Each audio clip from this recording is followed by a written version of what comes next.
Bismillahirrahmanirrahim. Assalamualaikum warahmatullahi wabarakatuh. Alhamdulillahilladzi akhrajan nasa minadh dhulumati ilan nur wa akhraja minad dunya ilal akhirah. Asyhadu an la ilaha illallah wahdahu la syarikalah wa asyhadu anna Muhammadan abduhu wa rasuluh la nabiyya ba'da amma ba'du. Rabbi shrah li sadri wa yassir li amri wahlul 'uqdatam min lisani yafqahu qawli. Bapak-bapak, ibu-ibu, kaum muslimin wal muslimat rahimakumullah. Pertama sekali marilah kita bersyukur kehadirat Allah Subhanahu wa taala yang telah melimpahkan nikmat-Nya kepada kita semua sehingga kita bisa hadir di masjid rumah Allah yang mulia ini. Bersyukur artinya kita menggunakan nikmat Allah untuk kebaikan. Saat ini kita diberi oleh Allah nikmat umur panjang, kita gunakan nikmat umur panjang itu untuk kebaikan. Saat ini kita diberi nikmat kesehatan, kita gunakan nikmat kesehatan itu untuk kebaikan. Itu namanya kita bersyukur. Orang yang bersyukur maka dialah orang yang berbahagia. Orang yang tidak bersyukur, yang tidak menggunakan nikmat Allah untuk kebaikan, maka dia tidak akan pernah merasakan bahagia. Ada orang yang mengatakan, saya bahagia dulu baru bersyukur. Tapi ada pula orang, saya bersyukur dulu makanya saya bahagia. Sebenarnya namanya dulu, bersyukur dulu atau bahagia dulu? Bersyukur dulu. Bersyukur, makanya bahagia berkepanjangan. Jangan tunggu masa bahagia baru bersyukur. Kalau awak menunggu masa bahagia, makanya bersyukur. Ketika awak tidak bahagia, tentu tidak bersyukur. Makanya jauhlah bahagia itu dari itu. Jadi selalulah bersyukur dalam keadaan apapun, maka kita akan selalu bahagia. Sebab Allah sudah menjanjikan, la in syakartum la azidannakum wa la in kafartum inna azabi lasyadid. Jika kamu bersyukur, maka akan aku tambah nikmatku.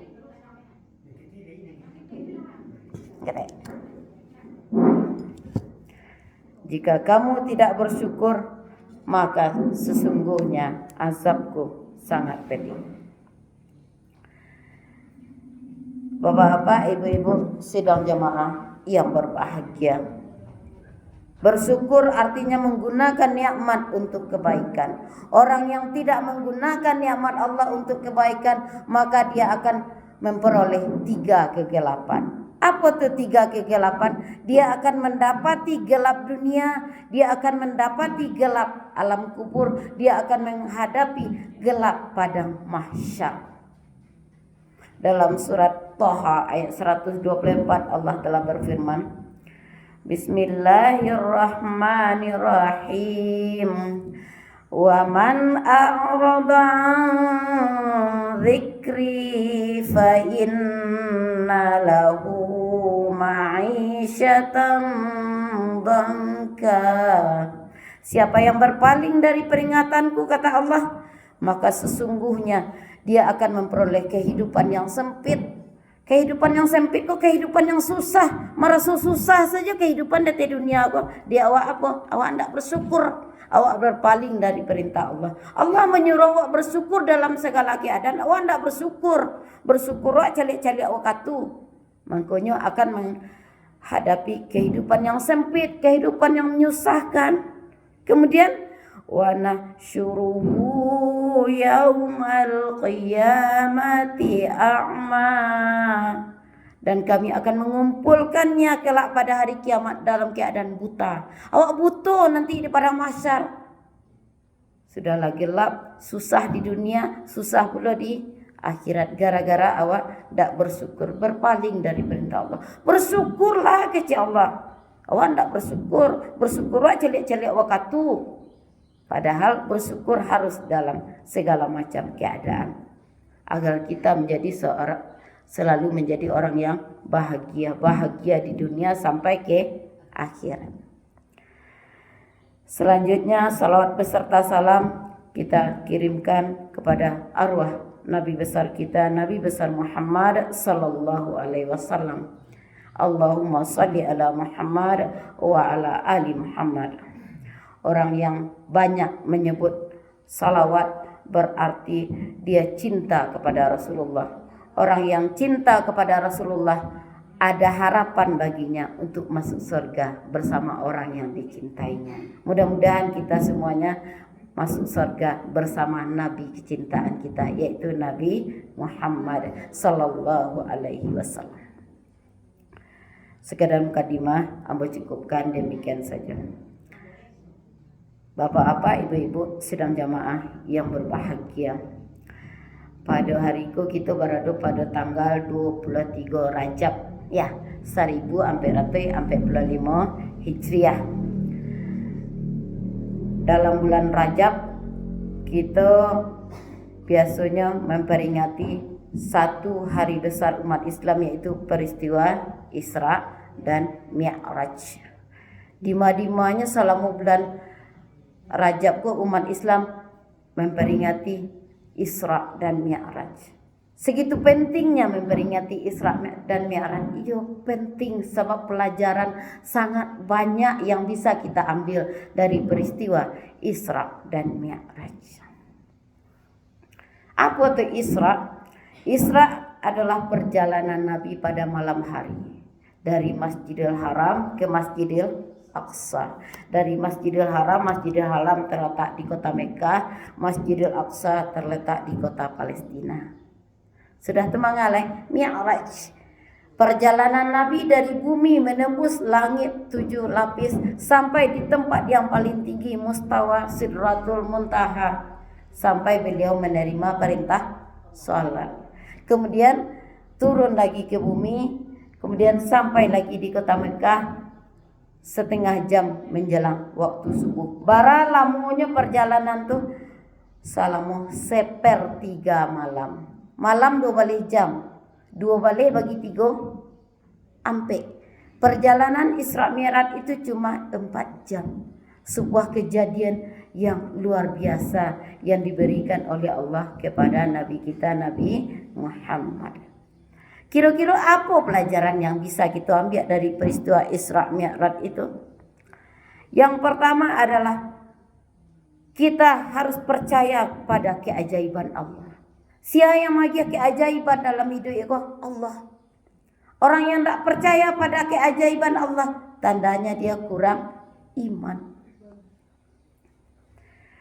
Dalam surat Al-Isra ayat 1 Allah telah mengisahkan tentang perjalanan Nabi kita. Bismillahirrahmanirrahim. Subhanalladzi asra bi'abdihi laila. Maha suci Allah yang telah memperjalankan hambanya pada malam hari. Minal masjidil harami ilal masjidil aqsa. Dari masjidil haram ke masjidil aqsa. Alladzi barakna haulah, yang Allah berkahi sekelilingnya. Linuriyahu min ayatina, agar kami perlihatkan tanda-tanda kekuasaan kami. Innahu huwas-sami'ul basir. Sesungguhnya Allah Maha melihat, mendengar, lagi Maha melihat. Di awal ayat ada kata subhana, artinya Maha suci Allah. Kenapa diawali dengan kata subhana? Allah ingin menggambarkan kepada kita orang yang beriman, peristiwa Isra dan Mi'raj itu adalah peristiwa yang indah dan menyenangkan. Awak kalau mencari sesuatu yang menyenangkan, Wak baca subhanallah, maha suci Allah. Perjalanan Isra Mi'raj itu adalah perjalanan yang indah dan menyenangkan. Kemudian ajaib. Di mana tak ajaibnya? Dari Makkah ke Palestina, Masjidil Haram ke Masjidil Aqsa, itu kalau ditempuh dengan perjalanan unta, dulu kan ada unta bro, perjalanannya memakan waktu 1 bulan, 30 hari 30 malam. Kalau seandainya dimasuklah ada pesawat, maka perjalanan dari Masjidil Haram ke Masjidil Aqsa itu memakan waktu 2 jam. Ke Jawa berapa jam naik pesawat bu? Bara? Sajam? Kurang ya? Ikut jauhnya Masjidil Haram ke Masjidil Aqsa, lah diukurnya orang seandainya pesawat itu menempuh waktu 2 jam. Ikut Nabi lah Masjidil Haram, Masjidil Aqsa, naik lo ke langit 7 lapis langit sampai di tempat yang paling tinggi, turun lo ke bawah, balik lo ke kota Mekah, cuma memakan waktu 4 jam. Itu peristiwa yang luar biasa. Keluar angkasa itu seandainya dijalankan pesawat itu memakan waktu 24 jam. Itu jauhnya dari bumi menuju langit seandainya dijalankan pesawat. Ikut Nabi cuma menjalani cuma berapa jam? Cuma 4 jam. Apakah awak sebagai orang yang beriman percaya? Ya percaya. Sebab Allah yang memperjalankan. Bukan Nabi Muhammad berjalan sendiri. Hewan kendaraannya adalah kendaraan dari sorga, kendaraan burak. Yang 1 detik saja perjalanannya 100.000 kilometer. Tik. Bayanglah 100.000 kilometer pada kejauhan. Bahkan tidak sampai 4 jam. Tak ada yang mustahil kalau Allah yang memperbuat. Keajaiban Allah harus kita percayai. Allah itu segala maha. Allah itu maha kuasa. Allah itu maha kuat. Banyak kejadian-kejadian luar biasa atas izin Allah yang tak tamakan di pikiran manusia. Kejadiannya dicari oleh manusia, disaksikan oleh manusia. Di dalam Al-Quran banyak sekali kejadian kisah-kisah yang tak disangka oleh manusia. Bentuk itulah Allah memberikan keajaiban kepada orang-orang yang dikehendakinya. Kita kaji tentang kisah Nabi Musa. Nabi Musa hidup di zaman Raja Fir'aun. Dulu ketika Nabi Musa itu masih dalam perut ibunya, Fir'aun itu bermimpi. Mimpinya rasanya negara Mesir itu tampaknya memerintah itu terbakar habis. Sadualahnya suku Fir'aun itu mati. Yang hidup cuma suku Bani Israel. Tidak ada sukunya hidup. Orang Bani Israel setinggalnya. Sehingga ketika terbangun, panggillah ahli ramal mimpi. Hai ahli ramal mimpi, tolong artikan mimpi yang apalah artinya kini kok negeri Mesir kok terbakar hangus, suku awak mati sadonya, yang hidup cuma orang-orang Bani Israel. Kece ahli beramal mimpi, akan lahir seorang bayi laki-laki dari suku Bani Israel yang nantinya akan merampas kekuasaanmu menjadi raja. Orang Bani Israel akan berkuasa. Kalau kece Fir'aun kalau mode itu berarti orang Bani Israel kau tidak boleh dibiayai duit. Kalau ada bayi laki-laki dari suku Bani Israel harus dibunuh, maka dipampangkanlah pengumuman di Madinahnya. Setiap lahir bayi perempuan silahkan dibesarkan. Kalau lahir bayi laki-laki maka semuanya itu harus dibunuh. Iko amak Nabi Musa sedang hamil gadang, sedang metong hari pengumuman itu keluar. Tapi Allah berkehendak memberikan keajaiban kepada Nabi Musa. Dima ibu Nabi Musa Yukabat binti Dahat melahirkannya di dalam gua.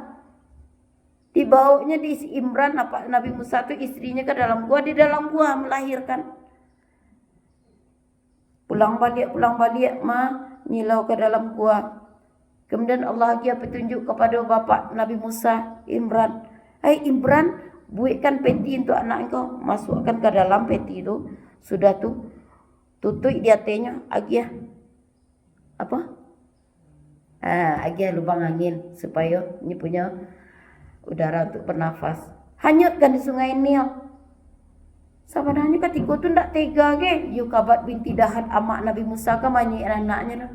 Tapi dek petunjuk dari Allah nanti akan datang keajaiban. Maka dimasuklah anaknya ke sungai Nil, dia nyuyan. Tiba di bawah kiranya sia yang mendapatkan istri Fir'aun Asia yang sedang mandi-mandi. Ada peti dah, rancak peti apa tu coba ambil dah. Pail Fir'aun mengajai peti tu. Kiranya di dalam Nabi Musa kecil. Itu adalah keturunan Bani Israel dan nantinya akan merebut kekuasaannya. Tapi berkat dirayu-rayu oleh istrinya, Nabi Musa akhirnya dibesarkan di lingkungan istana Fir'aun. Jadi kadang je Fir'aun tu, lagi kadang. Bahkan pada akhirnya setelahnya diangkat jadi rasul, dia berdakwah kepada Fir'aun, dia mengajak Fir'aun untuk menyembah Allah. Padahal Fir'aun itu mengakui dirinya sebagai Tuhan. Itu kan keajaiban. Harusnya Musa telah mati seandainya tidak ada keajaiban dari Allah. Nabi Yusuf untuk itu pula, Nabi yang paling tampan, yang paling ganteng, ketek-ketek masih balita, dimasuknya di saudaranya ke dalam semua, matinya dalam semua, enggak, jadi sampui di malaikat di dalam. Beko ada saudagar yang mambi air, apa kayu Nabi Musa ditimbo tu, dan kadi ambil air kira nak dapat anak, rancak loleh. Namanya orang nan mendapat itu orang pedagang. Kalau pedagang kau kan kadi jual sini. Dijualnya lah Nabi Musa. Nabi Yusuf dijual dengan harga mahal. Alasannya memahalkan harga sebab anakku sangat tampan. Ndak sembarang orang lo yang bisa membeli. Siapa yang membeli? Perdana Menteri. Hiduplah di lingkungan Perdana Menteri dengan hidup berkecukupan. Sampai ibu tirinya naksir lekanya, mengajaknya untuk berbuat maksiat. Nabi Musa selalu dipelihara oleh Allah. Sampai akhirnya Nabi Musa berkehendak masuk selambuk ke penjara. Daripada keadaan bantu ikut tak lama aja ibu angke masuk ke penjara. Berbagai macam penderitaan Nabi Yusuf. Pada akhirnya Nabi Yusuf pun menjadi raja. Banyak keajaiban-keajaiban tu yang ditemukan oleh manusia, tapi melalui proses yang semula menyakitkan. Tapi itulah keajaiban Allah. Ketika menghadapi kepahitan, kesakitan tu, yakinilah ketika itu Allah sedang bekerja. Jangan mah dua-duanya ni lah jatuh di empuk tangga lah. Ni bantu iko na parasen. Ketika mengicin bantu iko parasen, ketika tu Allah sedang bekerja. Allah ingin memproses menjadi sesuatu yang hebat. Makanya tidak boleh menjadi orang yang suka mengeluh. Yakinlah dengan keajaiban Allah. Ketika sedang mengeluh, sedang bersedih, sesuatu yang tidak sesuai je kehendak hati kecil. Ya Allah ya Tuhan, apa keajaiban sedekah ya Allah? Ambo tunggu keajaiban darimu. Harusnya bantu itu. Sehingga hidupku tidak pernah resah gelisah, tidak acuk galau, tidak acuk rusuh. Ikut peristiwa Isra Mi'raj, pelajaran yang pertama, yakinlah dengan keajaiban Allah. Tidak ada sesuatu yang mustahil bagi Allah. Bagi Allah sesuatu itu kalau berkehendak cukup dengan mengatakan kun fayakun. Itu pelajaran pertama, percaya pada keajaiban Allah. Apakah setiap manusia memperoleh keajaiban? Setiap manusia layak mendapatkan keajaiban. Cuma saja manusia yang benar-benar merasakan keajaiban adalah orang-orang yang bisa melalui ujian demi ujian hidup dengan hati yang sabar, hati yang luas. Akhirnya barunya mendapat keajaiban. Kalau tidak mau melewati dengan sabar, tidak jadi dapat keajaiban. Jadi supaya nak dapat keajaiban dalam hidup itu baca rohnya, dalami ilmu sabar. Sabab keajaiban ko buah dari sabar. Ibaratnya nanam pohon sabar, buahnya keajaiban. Kalau ndak namu menanam buah sabar, you ndak ada aja dapat keajaiban. Banyak wajah orang-orang yang dulunya ndak mungkin menurut dulunya bentuk iko kini iko lah santiang lah hebat. Tunya dapat keajaiban. Dia menanamkan pohon sabar. Jadi perlu menanamkan pohon sabar dalam segi kehidupan apapun. Kemudian ada yang perlu tekankan kepada diri, jangan pernah bergantung pada keajaiban. Keajaiban kok ada jalannya. Apa jalannya? Berusaha, kemudian berdoa, kemudian serahkan diri kepada Allah, tawakal. 3 jalannya supaya dapat keajaiban. Berusaha, berdoa, kemudian tawakal. Ada orang yang berusaha lupa berdoa, ndak dia dapat keajaiban, ndak cukup jalannya nama tempuh. Ada pula orang yang berdoa saja tarik usahanya ndak maksimal, ndak jadi dapat keajaiban. Ada pula orang yang berusaha berdoa kemudian terlalu nuntut, ndak tawakal. Digasaknya Allah, malu bisa Allah digasak-gasak. Kalaulah berusaha berdoa, tunggulah takdir. Apapun takdir yang datang, itulah yang boleh rancak untuk awak. Kadang-kadang awak menyangka takdir Allah tu ada yang tak rancak. Ni untuk ikut takdir Allah dia awak. Untuk ikut nak kesakitan awak. Awak bertawakal kepada Allah tu kalau bisa mengumpamakan seperti seorang bayi. Seorang bayi yang tak berdaya apa-apa. Kalau namanya bayi, babaduang kan tak pandai mamanga lah tu. Kalau pipis tengah malam, tu dibuka baduangnya. Iya tak? Oh, ketika dibuka baduangnya makin korek. Sebenarnya kalau pandai bayi itu mengecekan kecil. Onde bu, jadi buka dingin. Tapi ya kecil ibu sambil yang anaknya mau ngak kari-kari itu tenang sabanta, dibarasian badan tu dulu. Beko lama lalu lihat. Iya betul cik ibu kanak dulu. Iyo, asa bantai kari bana pakai banta dibarasian badan tu. Sudah dibarasian badan di baduang diagian lu susu. Lama lalu sampai pagi. Bantai itulah orang yang tawakal, membiarkan diri diproses oleh Allah. Allah sedang buka baduang wa. Allah sedang membersihkan diri wa. Tunggulah saatnya. Awak akan tidur nyenyak. Awak akan merasakan kenikmatan. Jadi berusaha, berdoa, tawakal supaya kita mendapatkan keajaiban. Itu pelajaran pertama yang didapat dari peristiwa Isra Mi'raj. Yang kedua, pelajarannya adalah setiap kesulitan ada kemudahan. Peristiwa Isra Mi'raj bertepatan dengan Amul Huzni, artinya tahun kesedihan. Nabi pada saatnya Isra Mi'raj sabaluntunya mengalami kesedihan. Ada 3 kesedihan, makanya Nabi dia hiburan Isra Mi'raj. Apa kesedihannya? Yang pertama kehilangan pamannya tercinta, adik dari apanya, pak eteknya. Siapa tu? Abu Talib. Abu Talib kok adalah orang yang melindungi nomor 1 dari gangguan kafir Quraisy. Sia kalian nantalo mengganggu keponakanku Muhammad, ada yang baru lo, kok pamannya masih ada. Bantu itu mana Abu Talib melindungi keponakan. Setelah Abu Talib meninggal, hilanglah perlindungan 1 oleh Nabi Muhammad. 2 bulan kemudian meninggal pula istri tercinta, yaitu Khadijah. Khadijah kok adalah orang yang menenangkan hatinya. Orang yang sangat besar andilnya dalam perjuangan Nabi mengembangkan agama Islam, meninggal pula berturut-turut.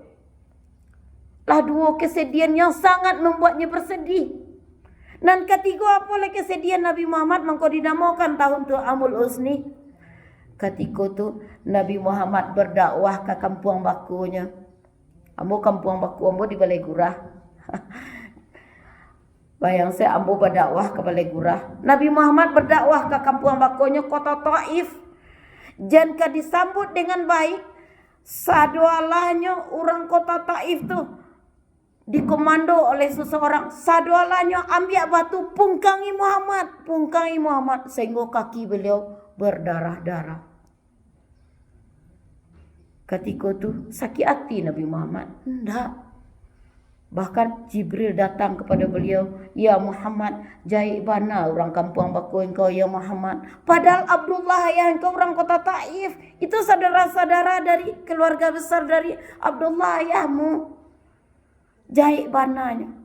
Kalau ambil ambo angkit bukit Uhud ke ya Muhammad, ambo timpokan ke orang kota Taif ke baanya. Kecik Nabi Muhammad, Enjan lah. Mereka bantu itu kamu dek karena nyalun dapat hidayahnya, ndak punya ilmu. Bantu itu ke pemaafan Nabi. Kalau seandainya awak jadi Nabi Muhammad lah berdarah-darah kaki tipu Jibril menawarkan lagi kecewa. Ayo impong salah biarlah nak matinya sadonya cewa.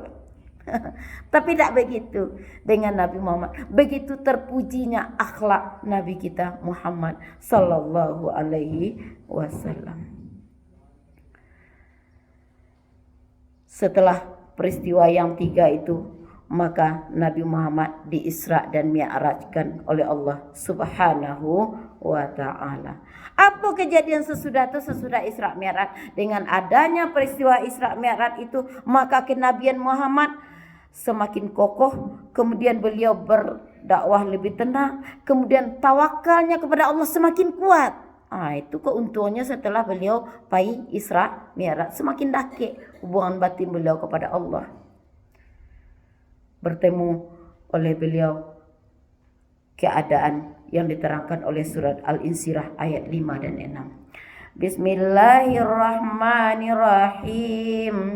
Fa inna ma'al usri yusra. Maka sesungguhnya bersama kesulitan ada kemudahan.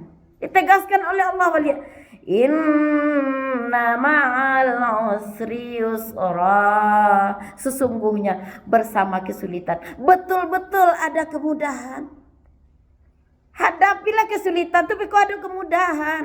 Bangku ndak ada kemudahan, dia ndak mau menjalani kesulitan. Nabi Muhammad dihadapinya dengan sabar, dihadapinya dengan hati yang luas. Makanya datanglah kemudahan-kemudahan. Buya Hamka menafsirkan ayat ini. Sesungguhnya bersama kesulitan ada kemudahan. Buya Hamka menafsirkan mencari alif lam yang di muka al-usri pakai alif lam dan di belakang yusra ndak pakai alif lam. Artinya apa kecik Buya Hamka? Setiap satu kesulitan yang dilewati oleh manusia akan datang banyak kemudahan. Jadi sabarlah menghadapi satu kesulitan, hadapi dengan ikhlas, hadapi dengan sabar, maka akan banyak datang kemudahan. Ikonya arti makna dari inna ma'al usri yusra. Bersabarlah kita ketika menghadapi kesulitan, nanti kemudahan akan banyak datangnya.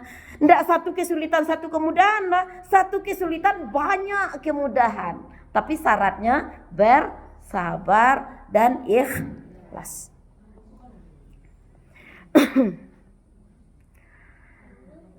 Kemudian beliau juga menafsirkan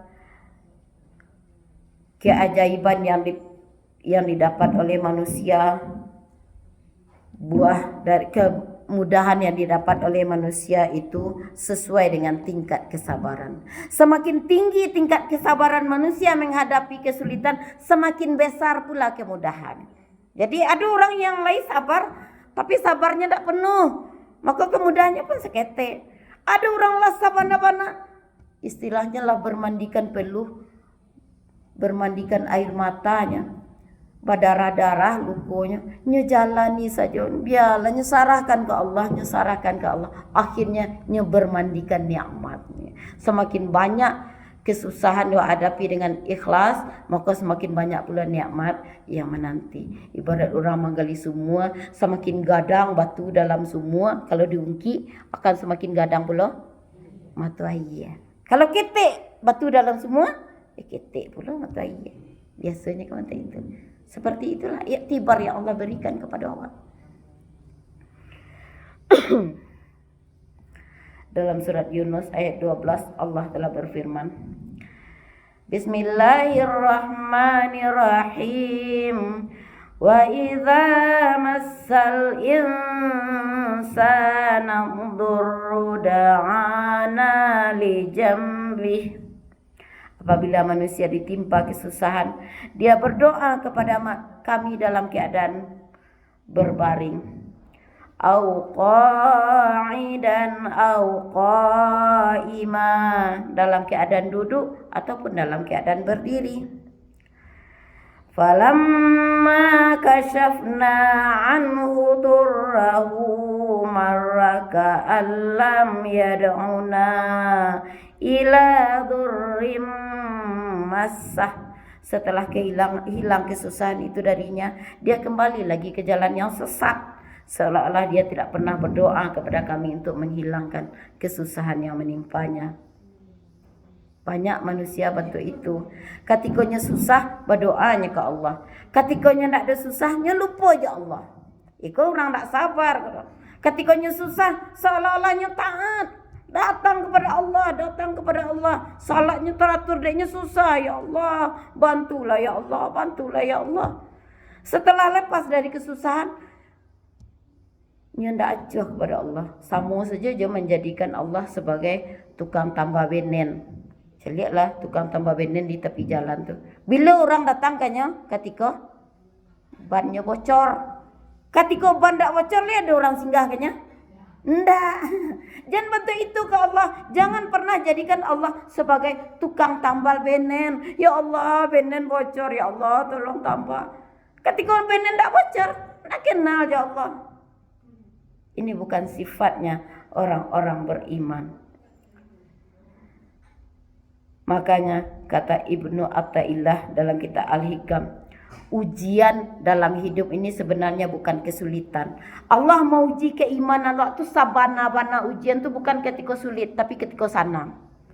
Manusia ketika sulit memanggil Allah, itulah biasa. Yang luar biasa adalah manusia ketika senang, ketika berjaya, ketika bahagia, dia tetap berkomunikasi dengan Allah. Baru wak lulus dalam ujian namanya. Ketika sedang susah membawa Allah, ya Allah, ya Allah.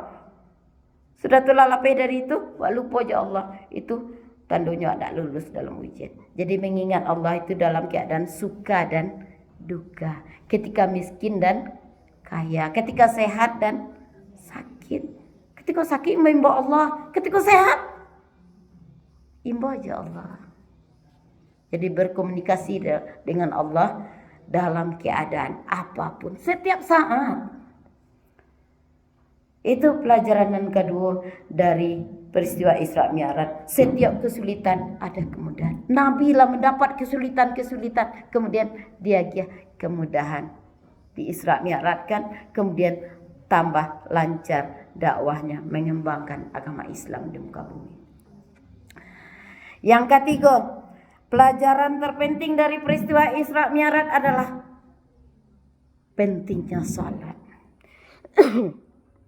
Dalam peristiwa Isra Mi'raj, Nabi kita menerima perintah salat. Mulanya barangkali 50 kali. Beko kurang 5 sampai 9 kali 5. 45. 50 kurang 45. Tinggalah 5 tu lahnya. As-salatu imaduddin. Salat itu tiang agama. Faman aqamaha faqad aqamaddin. Siapa yang mendirikan salat berarti dia mendirikan agama. Wa man tarakaha faqad hadamaddin. Siapa yang meninggalkannya sesungguhnya dia telah meruntuhkan agama. Makasih. Salat itu tiang, ikut tiang. Seandainya di hari tiang kecil kira-kira terjadi dem saja kau ibu bapak. Hancur apa hancur. Seandainya awak tinggalkan satu dari salat wajib apa yang tadi? Hancur agama awak. Tak ada artinya keislaman awak. Islam artinya selamat. Hilanglah keselamatan gara-gara tiang nalimo tu dipatahan cik, dipatahan 2, dipatahan 3. Jangan sampai meruntuhkan kewajiban salat kecuali hal-hal tertentu. Bila yang padusi ketika sedang haid dan nifas, itunya. Salabianya wajib salat. Iya wajib salat. Salat itu adalah sesuatu yang penting. Orang yang merasakan keuntungan salat, makanya akan menganggap salat itu bukan kewajiban, tapi kebutuhan. Ada orang yang salat sekedar lapeh hutang, tandanya salatnya bukan kebutuhan tapi kewajiban. Lah salat mak-mak, alu lenta-lenta lah, gulai sedang ngelagak lo antale. Alu ngelagak lenta ko paca santannya. Padahal tinggal mati aja salat kan. Lah salat alu sudah nang orang ndak kesampaian sengaja goreng. Tinggallah dulu baanyo. Tandanya awak memelihara salat. Orang yang mendirikan salat adalah orang yang salatnya di awal waktu. Kalau ditunda untuk sesuatu yang bersifat duniawi yang indah akan menjadikan mudarat, itu ndak salat di awal waktu. Contohnya wak punya bayi, bergantian salat. Kalau ndak gantian salat, beko khawatir anak ko jatuh segala macam tuh kuliah. Itu kan darurat. Tapi selawin itu ndak ada. Sudah lah mulai lah biko lah. Orang azan setengah ampenya mampe sekali mau. Karena ada aja waktu mereka dianya ada. Iya ada waktu cuma awak menundanya untuk sesuatu yang sifatnya duniawi yang ndak mudarat. Kalau awak tinggalkan kan ndak mudarat.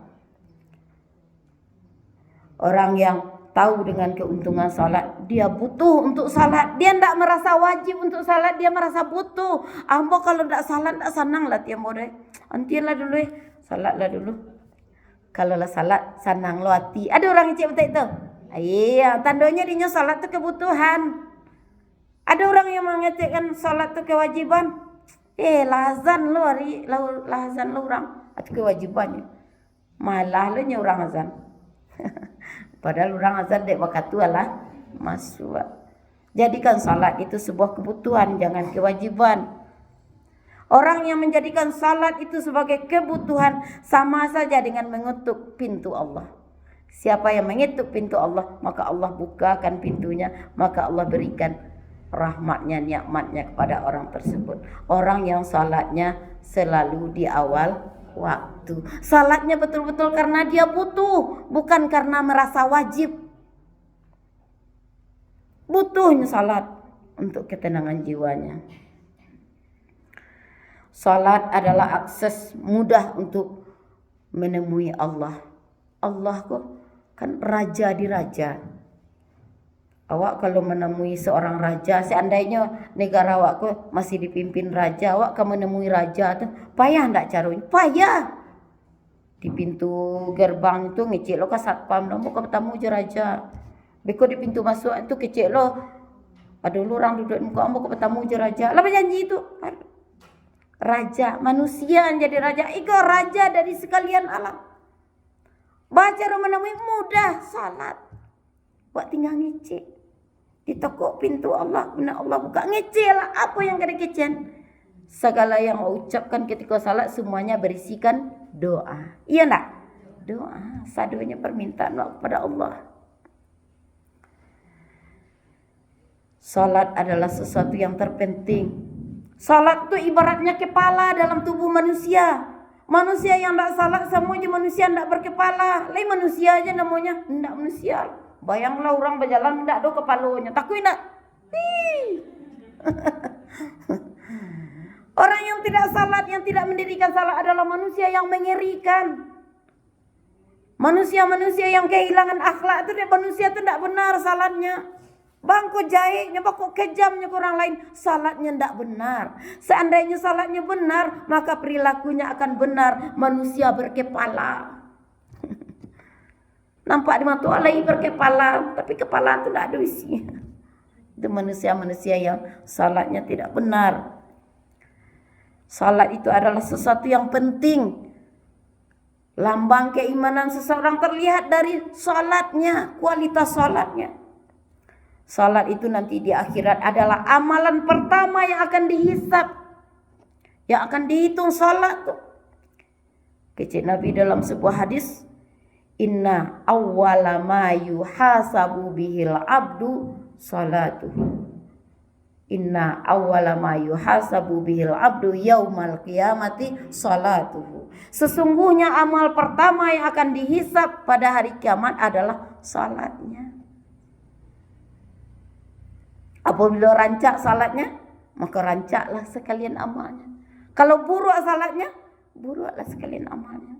Nanti ketika yang wak menerima kitab, nanti di pareso catatan kitab tadi cari salatnya.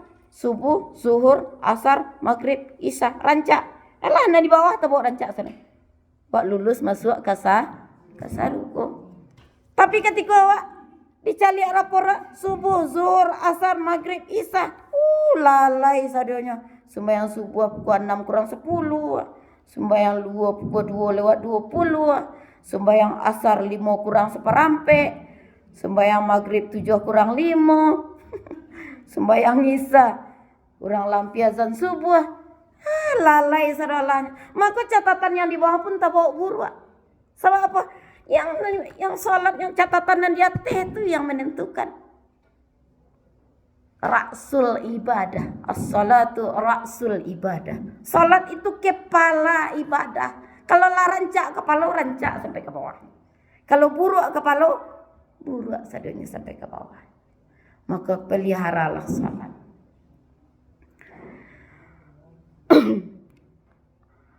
Ada orang yang merasa biasa-biasa saja ketika melalaikan salat.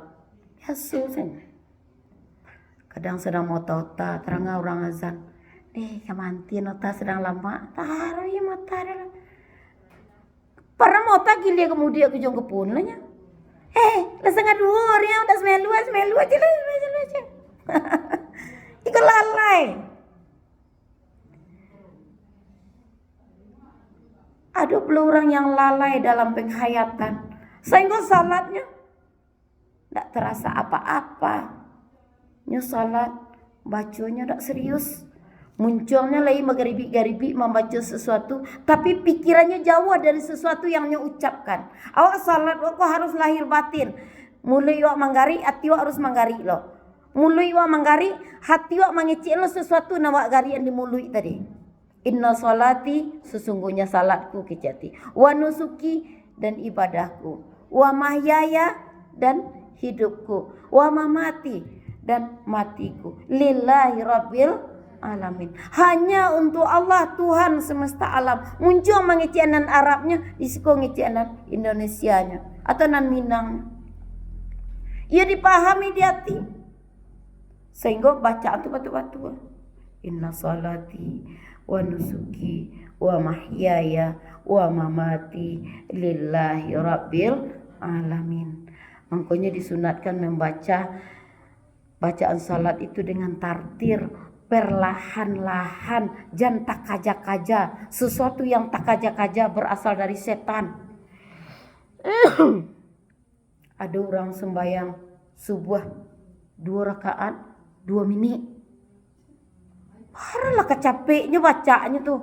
Inna salati wa nusuki baga bolok sekeluar. Salatnya tak benar. Padahal tuh kalau awak baca, cuba ketika awak sedang tak salat, cari jam. Awak baca dengan tartil.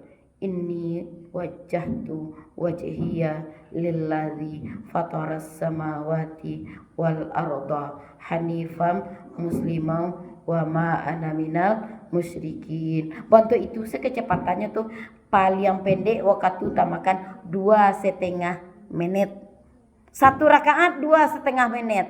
Kalau 2 rakaat 5 menit. Kalau 3 rakaat 7,5 menit. Kalau 4 rakaat 10 menit.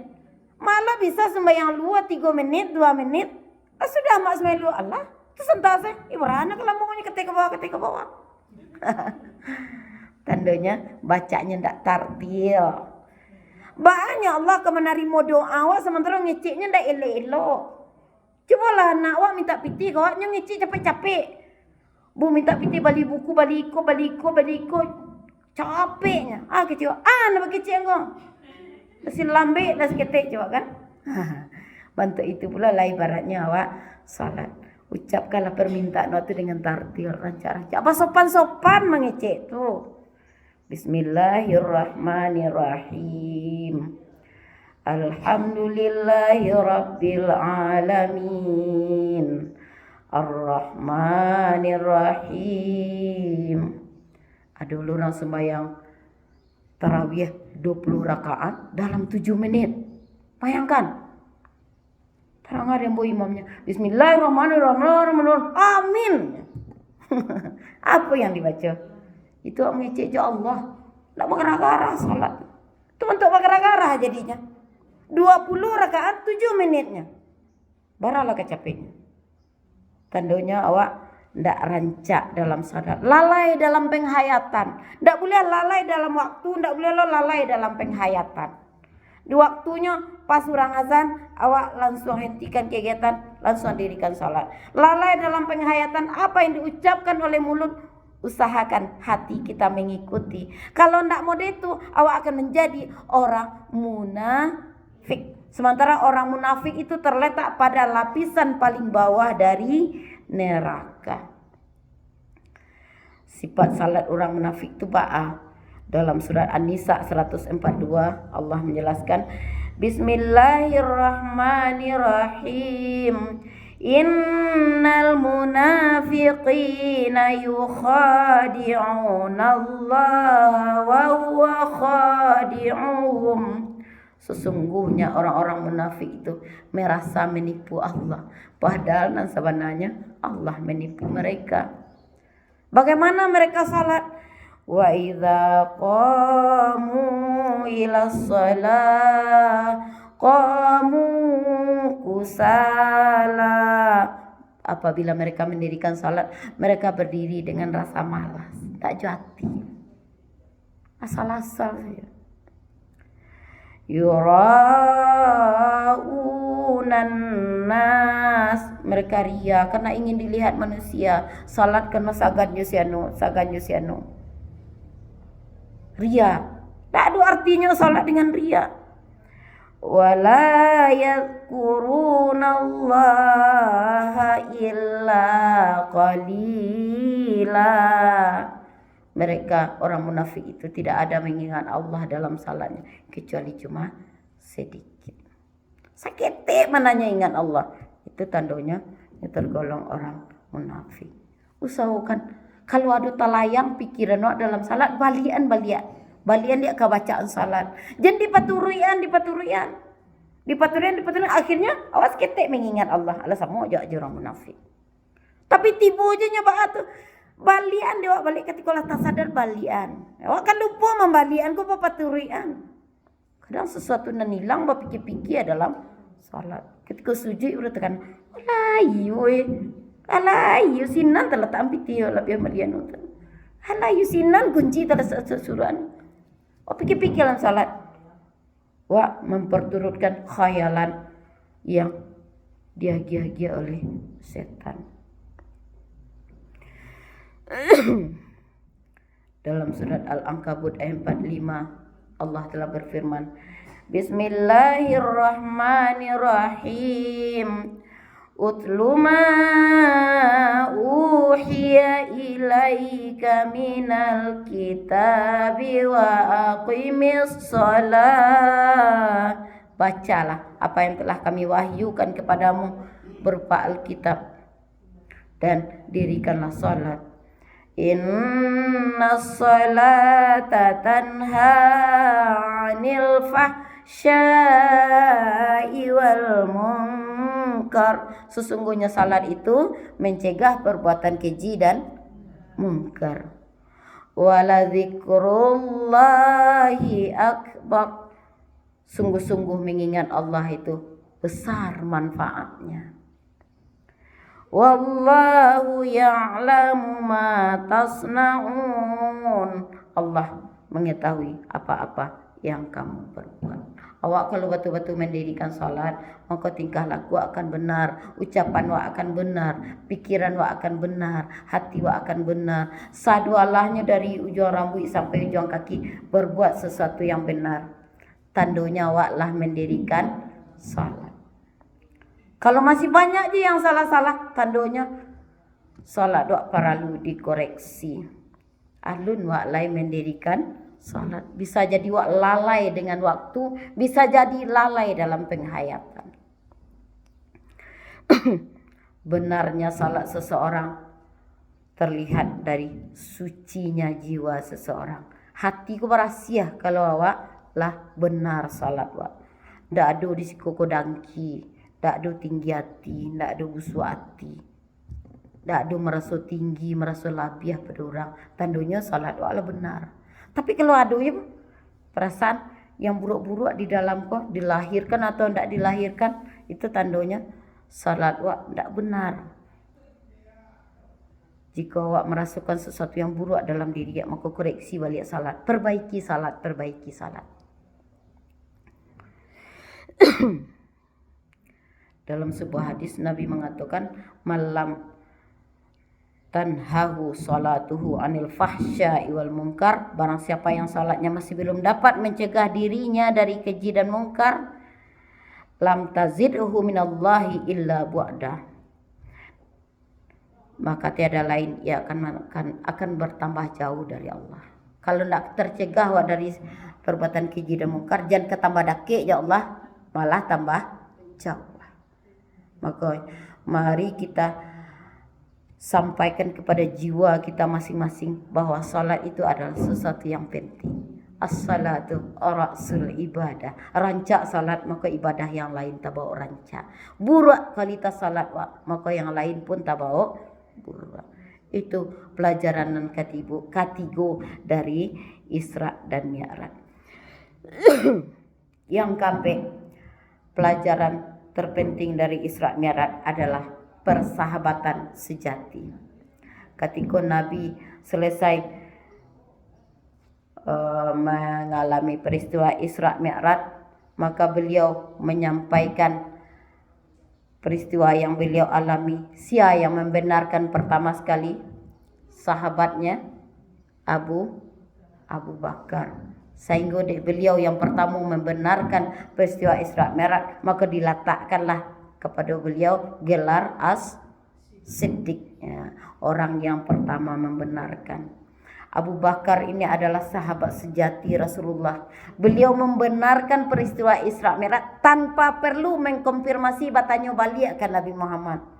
Dikecek orang Abu Bakar, Muhammad keceknya nyoba jalan dari Masjidil Haram ke Masjidil Aqsa, sudah tuh naik ke setiap lapisan langit sampai ke lapisan dan ke tujuh, sampai lo ke tempat yang paling tinggi, sudah tuh menerima perintah salat, balik lo lihat ke bawah sampai ke kota Mekah, cuma menempuh waktu sampai jam 1:03 malam. Kecek Abu Bakar, ambo kalau dari Muhammad tuh keluarnya, ambo yakin itu adalah benar. Muhammad itu Al-Amin, orang yang bisa dipercaya. Bantu itu sahabat sejati. Kalau ada orang yang datang kepada sahabat sejati, nya ndak mau termakan hasutan. Abu Bakar sahabat sejati. Nya paci ayat surat Al-Ahzab ayat 21. Bismillahirrahmanirrahim.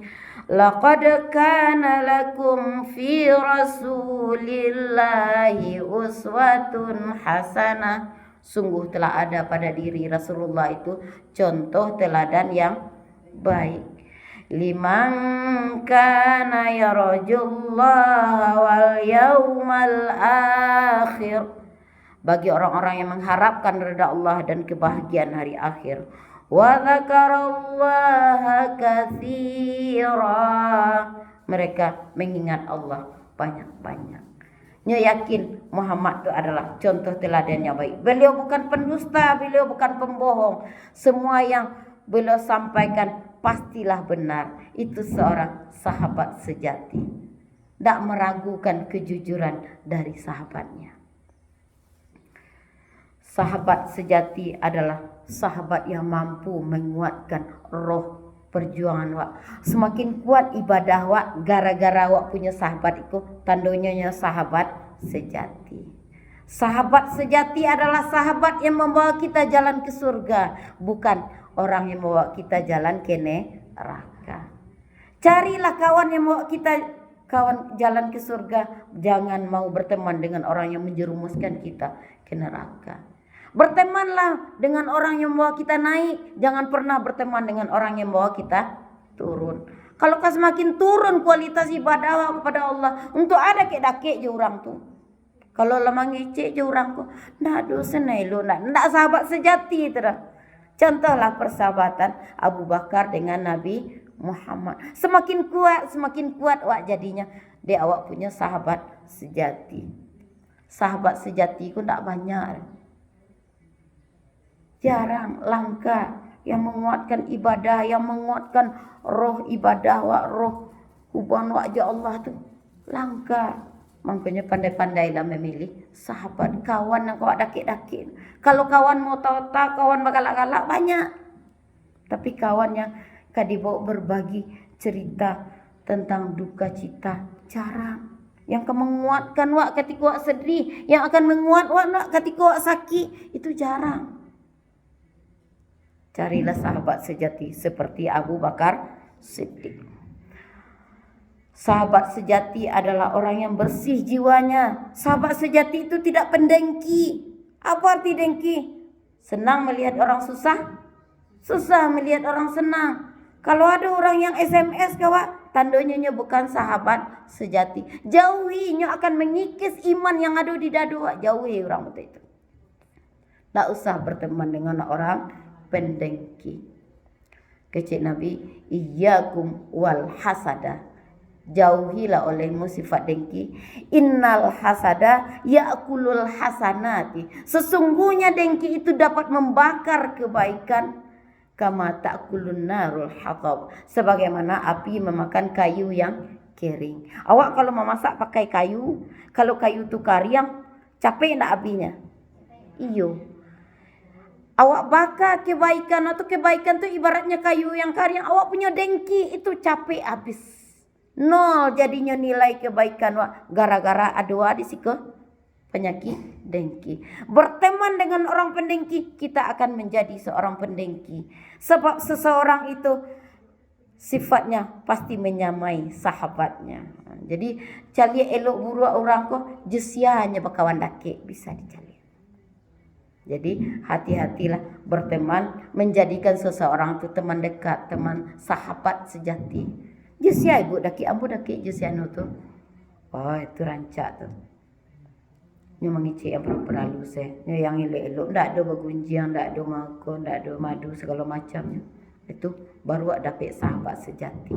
Lai keba tambah amal ibadah makin semangat wak menghadap Allah. Itu sahabat sejati wak tamai. Jangan sembarang-sembarang saja mengambil seseorang menjadi sahabat sejati. Orang yang bisa dijadikan sahabat sejati adalah hatinya yang bersih dan jauh dari sifat dengki. Ketika awak senangnya ikut senang, ketika awak sakitnya ikut sakit. Kalau ada orang yang ketika awak senangnya sakit, ketika awak sakitnya senang, tu orang sakit jiwa tu. Yang kawan dia nya. Ketika awak tak jatuhnya galak-galak itu sakit jiwa orang tu.